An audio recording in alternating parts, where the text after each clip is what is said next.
At one point in time, people will go to church, they will go to the mosque, and they'll go in a specific day, and they will listen to somebody speak, and they will go home. Now with technology, now with everything that exists, we're now have a group of individuals that are saying, the way you communicate is not reaching me. Have we diversified how we communicate with our audiences to make ourselves effective so that whatever our doctrine of service is, we've effectively mobilized in 2015? Because what the studies are coming by and they're saying is that there's a rapid decrease in spiritualities and people actually going to households of faith. So my question then is, have we diversified enough in terms of how we reach those individuals? And so I'm going to just put Mr. Tweed right on the spot. I know he's looking to his left and looking to his right, but I want to jump right to you.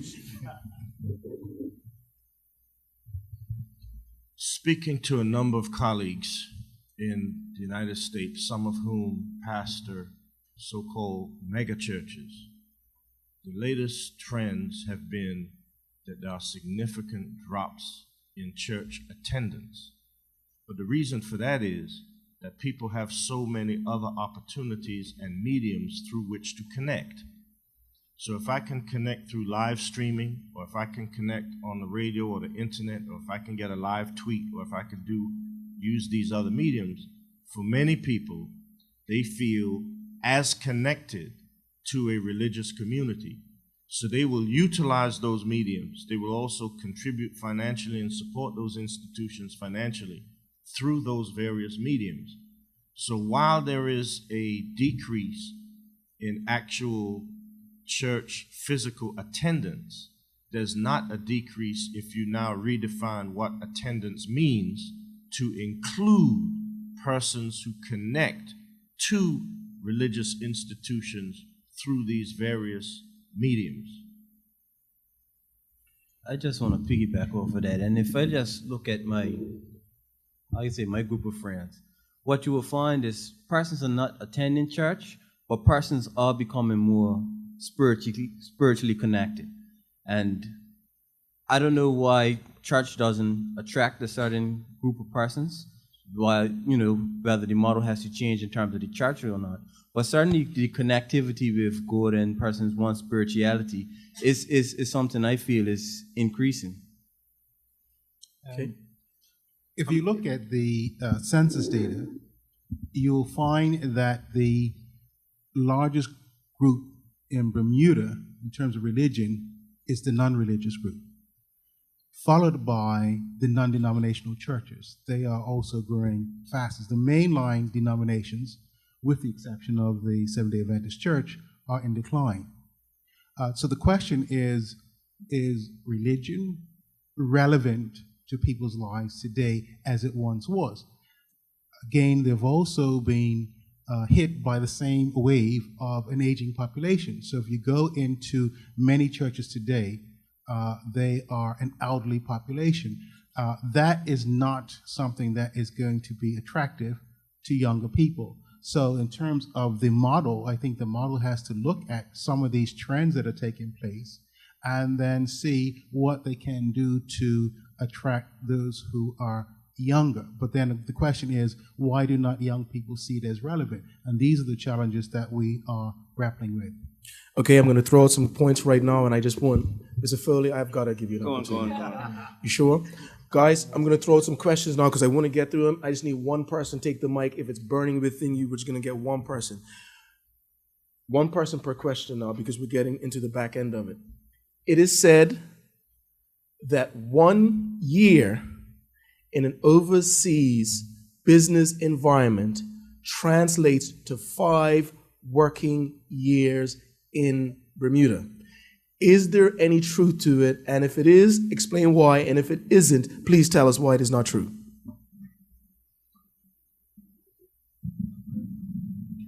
I would definitely agree with what you're saying. I think in Bermuda we have to face the fact that we actually work in an international financial center, and we have to understand kind of how the international business works.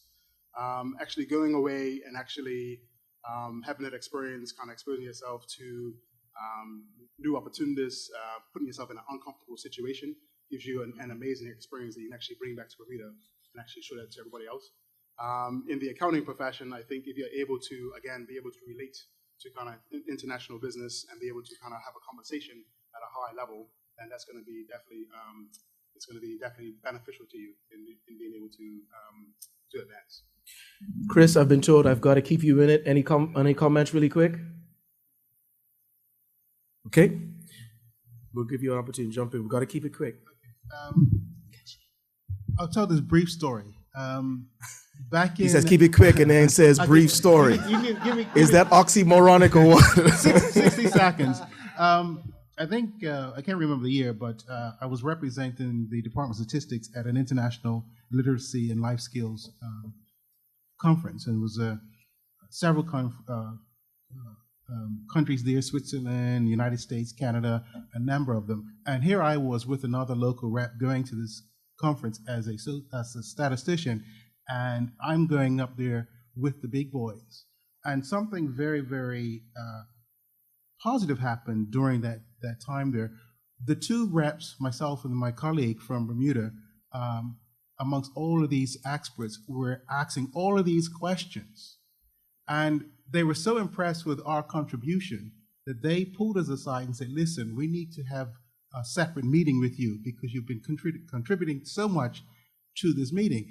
And at that point onward, I never demeaned my experience in Bermuda. Thank you so much.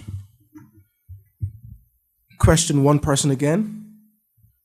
In Bermuda, men and women who get involved in unionized activity or the political process, in part, do they automatically exclude themselves from certain jobs, and why?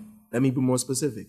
There is a belief in Bermuda that if you go into politics, if you enter into unionized environments, you are shooting yourself in the foot. And so many people do not look to that level of service in the community because it's viewed as damning your professional growth and development. Is that, again, a myth or is that reality? It's a reality. And I had a business lunch with an HR manager of a private sector firm. And the HR manager told me, what are you going to do? And I was the vice president at the time of the BPSU. And he said, what are you going to do next? And a colleague of mine responded, that's my next president. The business HR professional, who was a white foreigner, looked at me and said, Jason, please don't. And I looked back and said, why? And she said, you are way too smart. She said, I can guarantee you, if you go and you become the president of the BPSU, you will find it difficult to find employment in the private sector again. This is coming from an HR professional. And I believe if persons think that you can come into they know that you have the skill sets to come into the organization and mobilize the workers and influence them, I think it does play. But certainly not just within union, but in politics. You find politicians who can't find employment, politicians who have master's degrees, who cannot get re-employed. It's just a reality in Bermuda. And it may not happen in other places, but based on our size, certainly is more concentrated here, and it's very difficult for persons who are in either the labor movement or in politics to transition out of that and then enter back into the private sector and be successful. Let's open that up now. Let's open that up and let's as Lawrence Scott claps his heart out, let's broaden that discussion now. And why is it in Bermuda that individuals that give their life, because it's a life of service, particularly in politics, why do they struggle after politics to find the business community and life so difficult financially after their service in the front line of politics? Okay, I'll take that one. So I believe the answer is twofold, right? I think one, it depends on how you did as a public servant, and how you did in reality versus how a person does in perception can be two entirely different things, right? And a lot of it is governed by the media and the coverage that they get. Yeah, someone who's deemed to do great in the public service, he'll have employers, saying, "Listen, I could use someone like that for this specific function in this specific organization. We could use someone with that talent and that ability." So that's one. Suppose I said to you then, is there then a difference between labor in terms of the labor movement? If somebody in the labor environment, do you find that's the same in the labor environment? I'm sorry, repeat the question. Do you find that to be similar, somebody in a labor background, if they would vary? Somebody's laughing at something, obviously something I've written. It's probably my brother joking around, I can guarantee you it is. Is that the same, you think, for somebody in the labor environment? Miss it again? Yeah, I was trying to read the comment. I'm sorry. All right, so just if I may, right? This may answer the question, but the second piece of the answer that I have is it has to do with the leadership of that organization, right? So if you can look beyond someone's politics or someone's personal position on a matter, although we may disagree politically, that doesn't mean that we can't be allies in this thing, and that doesn't mean I have to throw the baby out with the bathwater, as it were. If the person's a talented individual that has leadership ability, and that's something that I'm keenly interested in, then politics aside, let's do it. Yeah, and I think that speaks to the quality of leadership sometimes. Guys, let's go right into solutions. Go ahead. No, I was going to say a lot of what impinges on that is the fact what we talked about already. In terms of a society, for instance, you can have former police commissioners walk out and head up the Corporation of Hamilton or something else, and then others go out and maybe become security guards or drive taxi or something like that. Why is that the case when they both had similar positions? I think it's part of our racist society that we don't value people, that we look at people in a certain way, and you have the power. I mean, because if you ask me my definition of racism, you have the power to prevent them from going up. I've worked in the civil service for a number of years. I've been in politicians' office that says, I'm going to call this person up and ask so to fire them because of the comment that they said about them. That has actually happened. That power still exists in this small community. I've myself have been told if I didn't talk about race as much, I would go further. I've done quite a few things, but I've said I would go a whole lot further if I turned on my discussion on race or racial injustices. Ladies and gentlemen, we have 10 more minutes, so I'm going to get some questions out, and we're looking for the answer to be short but sharp. How do we improve the leadership development structure across all facets of the island? How do we improve the leadership development structure across all facets of the island? Chris? So I think that there's the opportunity for emerging leader programs, and I've spoken a bit about this in the recent article that was put out about emerging leaders on boards. So I think if we target young leaders based on potential rather than just experience, and really create accountability among our senior leaders to help them get those stretch assignments and sponsor them, really in an apprentice model, that is key. And building the accountability structures in existing leaders is key to progress on any level. Really quick comments. Sorry, I'm telling to be a mic shark, but we have to sacrifice personally and professionally. We have to sacrifice. That's what has to happen. You take a young man or a young woman with leadership ability, and you dedicate time and devotion and nurturing those character traits in them, and then you work to help them take advantage of opportunity. Not to pat myself on the back, but there's a mother who approached me to mentor her son, right? And that mentoring involved him spending an hour and a half with me every day at work, right? It's part of a school program, and he's done it now for the better part of a year now. That was it's not easy, right? I had to develop a curriculum for him, but it's one of the most rewarding experiences I've had professionally, right? And it comes at a sacrifice, but you have to do it. That's just it. You gotta sacrifice. Okay.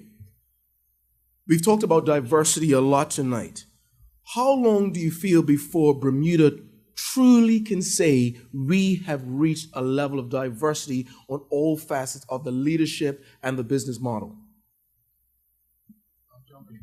My answer is short. We just simply have to value people, and by valuing people, we have to build relationships with. That's the starting point.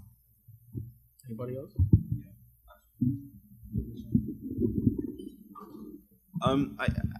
I think diversity actually takes people in leadership, our leaders, our community leaders, our business leaders, to actually have skin in the game. It's not like a once and for all, I believe in diversity thing and then we're done. People have to be invested in it, and it's something that we need to, or our leaders really need to review on an ongoing basis.